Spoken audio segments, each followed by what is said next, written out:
শিক্ষামন্ত্রীর পদত্যাগ করা কতটুকু যৌক্তিক? শিক্ষামন্ত্রীর পদত্যাগ ইস্যুতে সরব হয়ে পড়েছে এইচএসসি পরীক্ষার্থী সহ দেশের নানা স্তরের পেশাজীবী, শ্রমজীবী, কর্মজীবী এবং শিক্ষাজীবী ব্যক্তিবর্গ। এখন প্রশ্ন আসে, শিক্ষামন্ত্রীর পদত্যাগ ইস্যু কতটুকু যৌক্তিক? অতীতে বাংলাদেশে শিক্ষামন্ত্রীর পদত্যাগ নজিরবিহীন হলেও মন্ত্রীদের পদত্যাগ ভিন্ন কিছু নয়।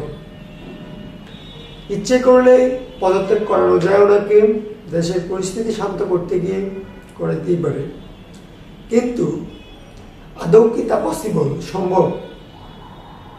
শিক্ষামন্ত্রী পদত্যাগ করবেন বিক্ষোভ মিছিল করে, জনসমর্থন আদায় করে?